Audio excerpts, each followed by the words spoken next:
Buenas a todos, estamos con Juan Mora Sanguinetti, doctor en Economía, que acaba de hacer un libro del que vamos a hablar, La factura de la justicia, un libro muy interesante. En España hablamos mucho de que la justicia no funciona y me apetece mucho escucharle.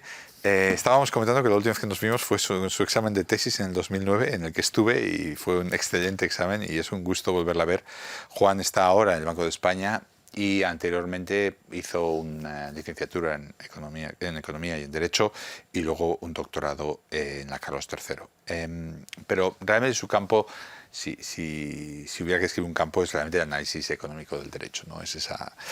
Entonces, yo quería empezar, Juan, hablando del problema general, de la manera más general posible, que es, ¿realmente tenemos un problema con la justicia en España? ¿Somos peores que el resto?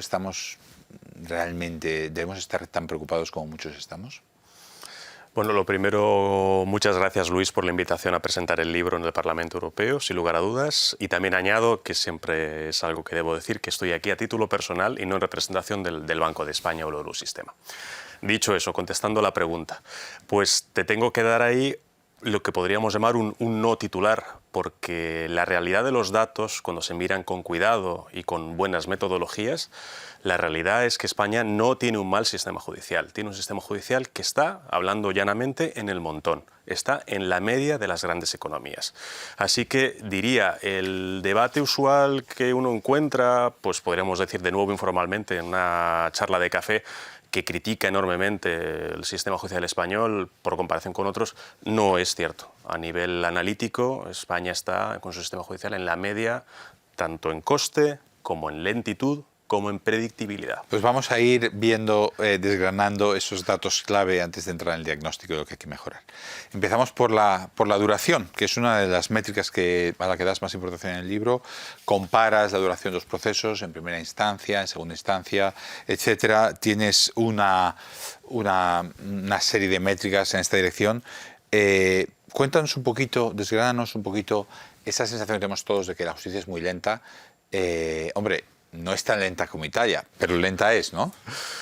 Efectivamente, claro. La crítica puede ser, cuando yo en el libro defiendo como nuevo y digo de nuevo con datos y con buena metodología, defiendo que España está en el montón, no quiero decir que ese montón sea un buen montón. La justicia es lenta y efectivamente, debido específicamente a que es un gran instrumento de desarrollo económico, que lo podremos hablar luego, sería muy deseable que funcionara de forma más rápida. Pero la cuestión es que estamos en el montón porque estamos cerca de la media. ¿Qué es esa media? Pues de nuevo, es una media hasta cierto punto complicada de realizar porque hay que comparar sistemas jurídicos y judiciales distintos.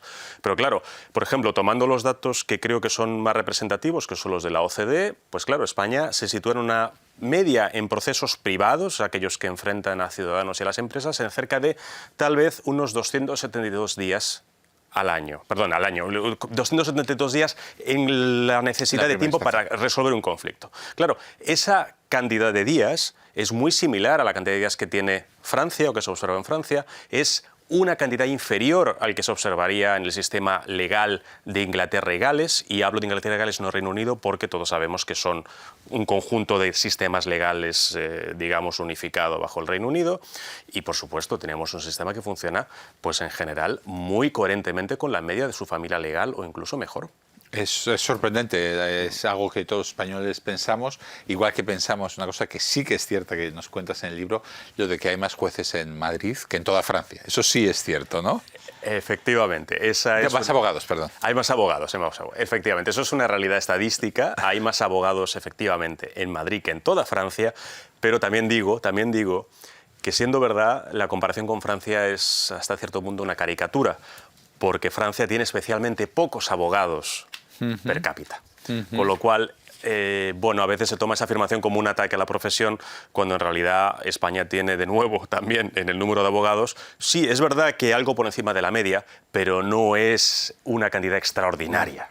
Lo que sí que vemos en uno de los gráficos es que hay mucha heterogeneidad entre comunidades autónomas en estas medidas.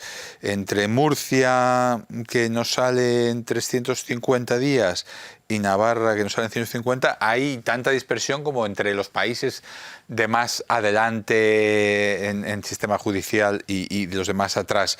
¿Qué hace que Navarra, Aragón, La Rioja, Asturias, País Vasco, Castilla y León estén tan lejos de Murcia, Castilla-La Mancha, Andalucía, Comunidad Valenciana?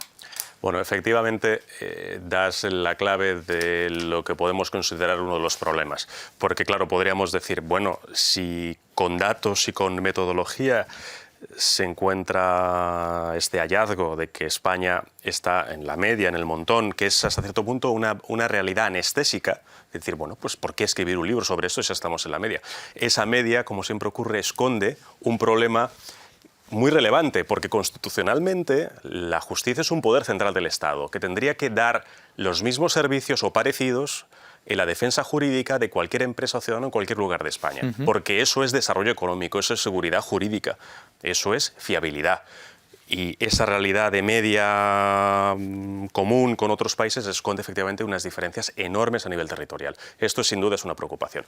Y esta diferencia se da, específicamente se puede observar hasta cierto punto un patrón en el cual la España muy poblada, aquella que reúne a la mayor parte de la población, hablamos de Andalucía, Murcia, Comunidad Valenciana, Cataluña, hablando simplemente de un orden geográfico, o Madrid, muestran tasas de congestión y, por tanto, también de lentitud mucho más elevadas que la que observamos, por ejemplo, en Castilla y León, en Navarra, País Vasco. Hay, por tanto, un debate importante a analizar aquí, que es posiblemente a nivel per cápita o a nivel por conflicto, porque la conflictividad responde a la actividad económica, que hay que tratar, claro, por supuesto que sí. No responde igual el sistema y, por tanto, no responde igual a sus ciudadanos según la región en la que estén. Si tuvieras que diagnosticar esta diferencia, ¿corresponde a diferencias de recursos? ¿Hay más jueces per cápita en la España vaciada, o en España norte, o en la España menos económicamente dinámica? ¿Hay menos actividad, pero como los jueces per cápita son los mismos? ¿Cuál es realmente la raíz de esa diferencia? Pues aquí te doy una respuesta que es poco amable, en el sentido en que sería mucho más bonito que pudiera decir el factor resolutorio del problema es este. Pero claro, la realidad, todos sabemos como economistas o como juristas que la realidad siempre es mucho más compleja. Claro, el libro defiende que la situación del sistema responde siempre a dos pilares: la demanda de servicios, la conflictividad, y la oferta, que es aquello que es capaz de dar el sistema como número de conflictos que resuelve al año. Es multifactorial. Sin duda, diría varias cosas. No necesariamente el número de jueces es definitorio. Muy curioso también, cuando uno observa los datos, no necesariamente tener más jueces per cápita hace que tu sistema judicial sea más rápido. Por supuesto que ayuda, pero hay varios factores.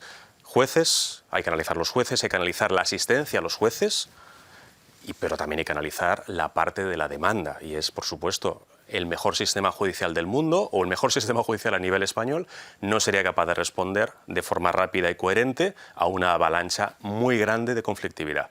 Como sucedió en la crisis, comentas, ¿no? Por ejemplo, España fue precisamente, y es un dato creo que muy importante para el análisis, España fue en el momento, digamos, o el periodo de la gran recesión, hablo del periodo 2008-2013, si tomamos el punto central 2011-2010, España fue la tercera o la cuarta economía más litigiosa del planeta.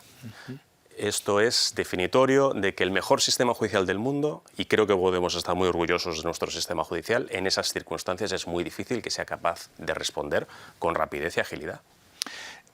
Otro indicador de coste, de efectividad que planteas es el coste. ¿Cuánto cuesta? ¿Cuánto dinero se pierde el coste de transacción, digamos, en litigios del dinero que está en juego? ¿Dónde encajas el sistema español en esta métrica? Pues de nuevo, sorprendentemente, podríamos decir así, no hay una gran cantidad de datos que podamos observar. Sin duda es una medida muy complicada. Podemos hablar sin duda de cómo de competitivo es el mercado. El mercado de la abogacía español es muy competitivo. Cabe pensar que hay poco, por tanto, un precio apretado a la baja hasta cierto punto, pero también es verdad, evidentemente, que son servicios que requieren un dinero. La cuestión es que los datos que tenemos comparativos nos indican de nuevo la realidad, si me deja decir tozuda, de que España se encuentra cerca de la media. No destaca España por ser un país especialmente caro. Eso sí, tenemos que ser conscientes de que si bien no es caro en tanto que un X% de la cantidad demandada que se pierda, entre comillas, en el proceso, si esto no es así, bien, de acuerdo, estamos cerca de la media internacional. También hay que decir que esto no indica tampoco que esto sea una cantidad menor. Hablamos de una gran cantidad de dinero que las empresas españolas tienen que reservar para litigar o para hacer provisiones de litigación. De hecho, hay una cifra en el libro, concretamente, que forma parte un poco de la discusión, que es, por ejemplo, que en España las empresas del IBEX 35 reservan cerca de 12.000 millones de euros al año para posibles litigios. Y esto es tanto como todo el dinero reservado para infraestructuras por los presupuestos generales del Estado. Sí, una cantidad bastante interesante si se pudiera movilizar, efectivamente. Luego, a mí si me preguntaran, oye, ¿cuál es la mejor métrica observable, sencilla del funcionamiento de la justicia?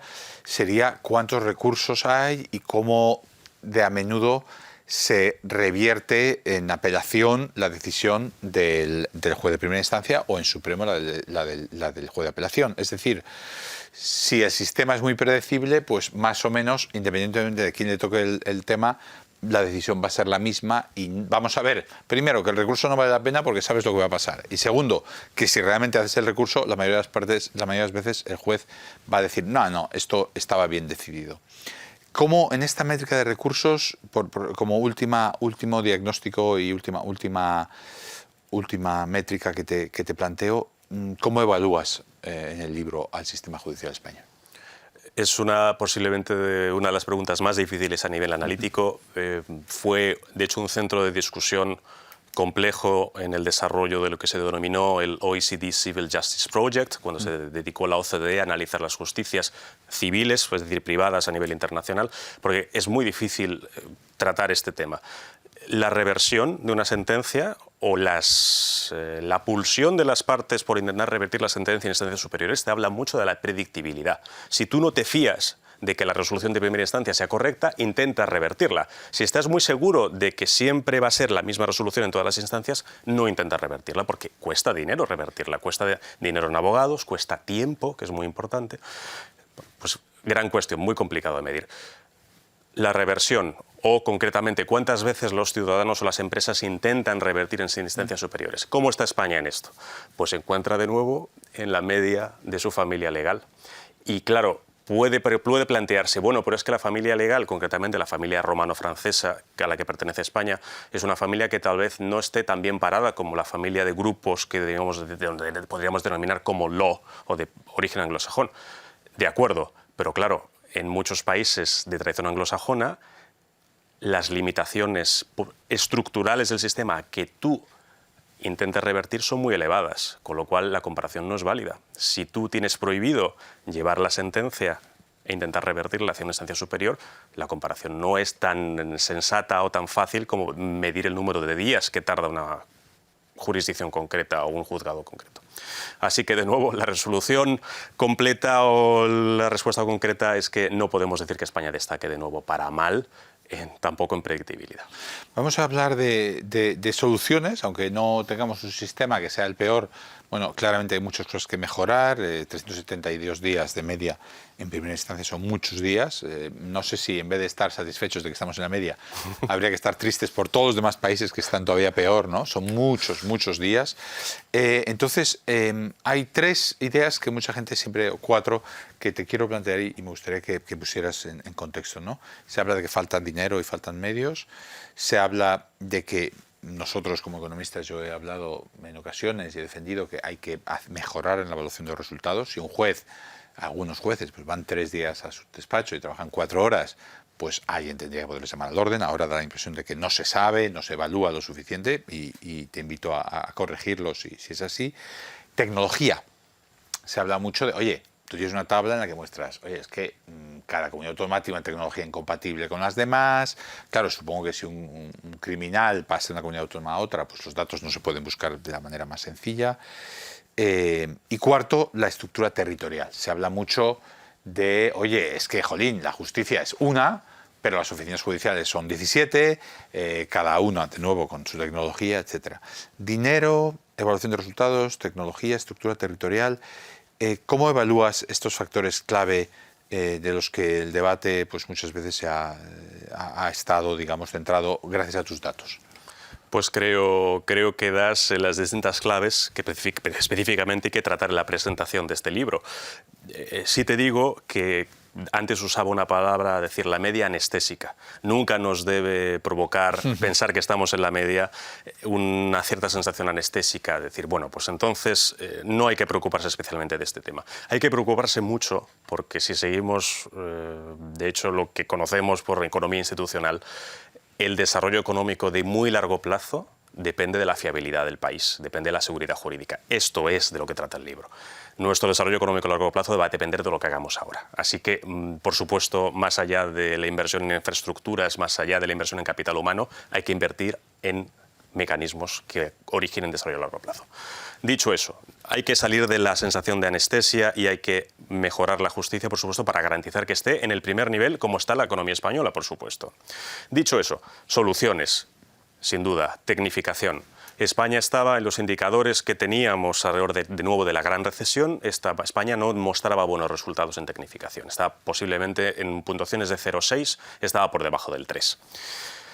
Ahora mismo los indicadores indican que estamos en el nivel máximo de esfuerzo, es decir, consciencia y esfuerzo en cuanto a lograr una mayor tecnificación. La tecnificación nos indica a nivel de datos que efectivamente los países que han sido capaces de desarrollar una buena tecnificación y también tecnificar a los usuarios del sistema para que se relacionen mejor con los jueces y con los juzgados, esos jueces han sido más productivos y el sistema ha sido más productivo, al fin y al cabo, más rápido. Pues sin duda, por tanto, es una guía que tenemos que seguir.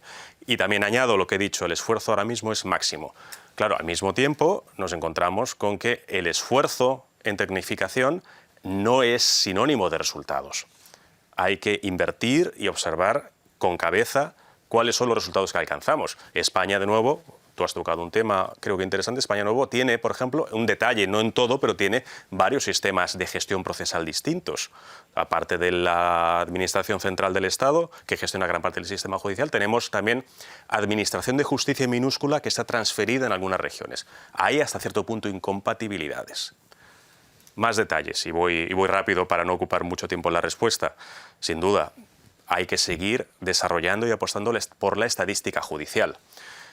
Dicho algo siempre de inicio, España tiene una gran estadística judicial comparada con el resto de países. Una gran estadística judicial, con sus problemas, pero tuvimos la inteligencia como país de hace muchos años empezar a recopilar datos de la justicia. Eso es lo que permite hacer este libro y permite hacer evaluaciones internas, sin duda, entre regiones o entre productividad de juzgados. Sin duda, en ese sentido hay que agradecerle muchísimo la labor al Consejo General del Poder Judicial por esta consciencia desde hace muchos años. Pero hay que seguir en esa vía, hay que seguir mejorando porque las estadísticas te permiten desarrollar nuevas técnicas de gestión que efectivamente son beneficiosas. Por ejemplo, observar ex ante los casos más problemáticos y de alguna manera darles una preferencia. Y otro detalle más, mecanismos alternativos de resolución de conflictos, los llamados ADR en inglés, son mecanismos que pueden ayudar a solucionar los problemas de la justicia en tanto que, como ocurre posiblemente en alguna otra tradición jurídica, consigan derivar parte de la conflictividad fuera del sistema. Hablo de mediación, arbitraje y conciliación. Pero claro, todo esto también depende mucho de algo que es un problema tal vez de largo plazo, y es el capital social, la educación, los valores. Hay todo un conjunto de circunstancias que te hablan hasta cierto punto del origen de la conflictividad y que es un tema a tratar estrictamente fuera del sistema judicial. Es un tema de instituciones básicas del país, ¿no? Muy interesante. El tema de la litigiosidad a que haces referencia al final y nos hemos referido también durante la conversación, parece que el sistema anglosajón, que sí, que es muy predecible y que funciona relativamente bien, tiene muchos costes y sobre todo lo que tiene son índices de litigiosidad enormes, ¿no? O sea, un médico cirujano cardíaco en Florida a lo mejor paga 150.000 o 200.000 dólares por el seguro de responsabilidad civil, porque si corta a alguien mal, pues lo fríen, ¿no? ¿Hay tendencia en España a imitar a estos entornos, a una subida de la litigiosidad y de el número de pleitos más allá de la variación que nos comentabas durante la gran recesión? Es una pregunta, creo, esencial, porque en gran parte el análisis de la litigiosidad o el análisis de la litigación nos permite al menos ver, no digo el 50%, nos permite ver una parte importante de la evolución del sistema y de lo que va a pasar. Sí decía, como ya hemos comentado, que España fue un país extremadamente litigioso ante la gran recesión, y además hay una realidad estadística, a día de hoy afortunadamente bien descrita, de que los periodos recesivos, por su propia naturaleza de rotura de contratos y de incertidumbre, rompen más contratos, con lo cual generan más litigación. Pero por darnos al menos una buena noticia, con la desaparición, digamos, el término de la gran recesión, España se ha normalizado mucho en términos de litigiosidad a nivel internacional. Sigue siendo un país que podríamos denominar litigioso, pero ya no tiene la extraordinaria litigación o litigiosidad que se observó durante la gran recesión. Si me dejas que te saque un momento del libro y hablamos muy brevemente de la pandemia. Yo cuando empezó la pandemia, una de mis grandes preocupaciones es, oye, si de repente tienes la economía parada y nadie había predicho eso en los contratos, lo que vas a tener va a ser una explosión de litigación, porque todo el mundo va a decir, oye, a mí no me toca pagarte, rebus sic stantibus, no, yo estoy en mi local comercial, me han cerrado, no puedo trabajar, luego no te voy a pagar el alquiler. Eso, la impresión que da desde fuera, y no lo he estudiado, es que no ha sucedido hasta el extremo que hubiéramos pensado. ¿Es así? ¿Y cuál es la explicación? Pues es una gran pregunta que de hecho sí intento en lo posible darle una respuesta en el libro, porque es hasta cierto punto un puzzle.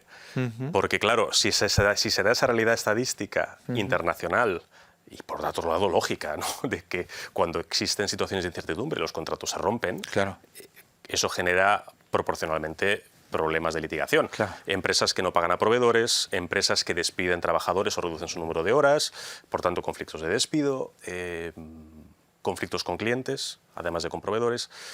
Esta es la lógica. Y efectivamente la realidad estadística, curiosamente, es que no hemos visto, y no se observan en los datos todavía, digo todavía porque claro, no puedo prever el futuro, no podemos prever o ver todavía en los datos que haya habido un gran aumento de litigación. Y sigue sin verse, ha habido aumento de litigación. Estamos en momentos máximos de los últimos años, pero no es esa explosión de la gran recesión como tal vez haciendo la reflexión de la gran recesión podría caber pensar. Y podemos hacer algo de análisis. Bueno, sin duda hay varias circunstancias aquí. En la época de la pandemia dura, con dura me refiero a las medidas pandémicas de cierre, estuvo cerrada la Administración de Justicia, parcialmente, como estaban cerrados los comercios. Pero claro, ha habido muchas medidas también económicas de mitigación.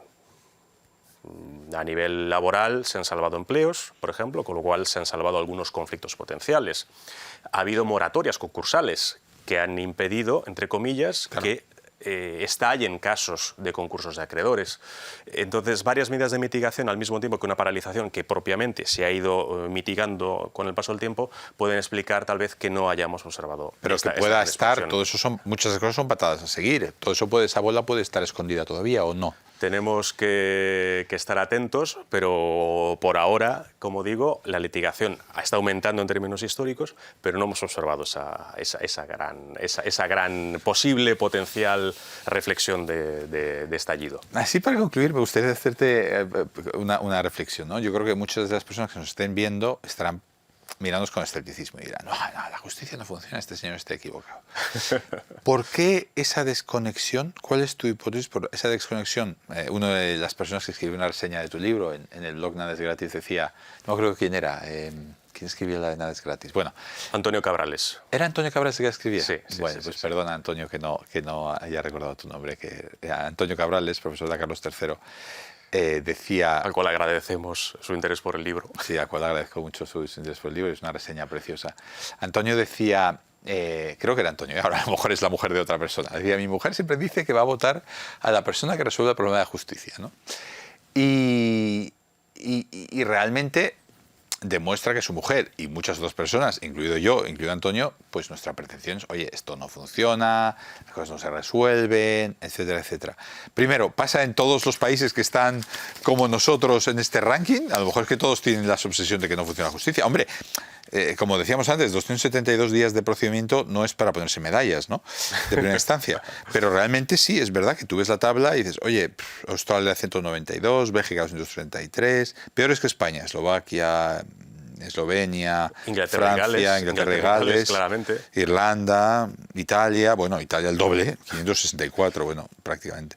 Israel, México, Luxemburgo, Países Bajos, todos esos países, peor Portugal. ¿Por qué esa diferencia? ¿Cuál es tu hipótesis? Eso sí que es difícil de analizar porque, claro, las percepciones de la gente son las que son, ¿no? Es que estamos mejor, no sé. ¿Cuál puede ser la razón?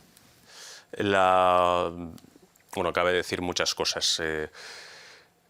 Creo que algo importante es que en muchas ocasiones falta la conciencia de que la justicia, además de ser un instrumento de aplicación del derecho y por tanto nos defiende como ciudadanos de otros ciudadanos o empresas oportunistas, o nos defiende como ciudadanos de posibles expropiaciones injustas del poder público. De hecho, es la última barrera que le queda a un ciudadano o una empresa frente a la injusticia del sector público, es el sistema judicial. Es la única barrera que existe, porque el ciudadano no tiene poder realmente frente a la administración. Pero claro, lejos de esa visión, o conjuntamente con esa visión, creo que ha faltado siempre la conciencia de que esto es un instrumento formidable de desarrollo económico. Ya nos lo decía North, que en el muy largo plazo, como decíamos, esto es el centro del desarrollo económico, la fiabilidad, la estabilidad, la posibilidad de crear una empresa y tener posibilidades viables de que sobreviva con sus conflictos normales con otros proveedores y con otros ciudadanos. Esa falta de conciencia pues no ayuda, evidentemente, a centrar, digamos, el tiro en que esto hay que tratarlo bien y hay que tratarlo como una política importante. Pero tú muestras que gastamos como porcentaje del PIB los terceros o los cuartos de... Tienes una tabla que no tiene España, pero que luego en la página siguiente cuentas que España tiene tercera o cuarta inversión. O sea, lo tratamos bien en términos de prioridades. Efectivamente. Es otra desmitificación que hace el libro, y esto, por desgracia, lleva siempre a no titulares, porque nadie abriría un titular de prensa diciendo España gasta muy bien o el sistema judicial español gasta lo suficiente. O gasta lo suficiente. La gran cuestión en esto es que me quedo con la frase de Santos Pastor, que fue un catedrático de análisis económico del derecho, que por desgracia nos ha dejado ya, que dejó una frase ya en el año 2008 que defiendo todavía hoy, y es: hay que invertir en justicia, pero hay que invertir con cabeza, hay que invertir bien y no en todo. Hay que analizar bien en qué se invierte y en qué modelo de gasto queremos tener. Gasto o inversión, según lo veamos, eso más bien es una inversión, pero ¿qué es lo que hay que hacer? No en todo, parcialmente en aquello que de verdad sea necesario. Y aquí entra, por tanto, la discusión sobre tal vez más tecnificación y tal vez menos porcentaje en otras partidas, como tal vez puedan ser los salarios, por ejemplo. Bueno, pues muy bien, ahí lo dejamos. Muchísimas gracias. Un libro interesantísimo que os recomiendo, que yo creo que acaba con muchos mitos. Yo creo que si hubiera quedado un titular, si tuviera que colocar tu libro en la prensa, pues quizás el tema de la heterogeneidad entre la duración de los procesos entre comunidades autónomas sería uno clave, ¿no? Muestra que España está en la media en muchos de los indicadores clave de la eficacia de la justicia, y muestra que, a pesar de eso, pues como pasa con educación, las diferencias entre regiones son enormes, y que bueno, pues nuestro sistema no está siendo lo suficientemente flexible para redirigir los recursos donde más hacen falta, ¿no? Así que muchas gracias, enhorabuena por el libro, y animo a todos los que nos están viendo a que lo compren. Muchas gracias, Luis, por permitirme presentar el libro en el Parlamento Europeo. Sí, ahora vamos a la presentación. Ahora nos toca después del evento por vídeo hacer el evento con las personas de carne y hueso. Así que muchas gracias. Comenzamos debate. Venga. Gracias. Gracias.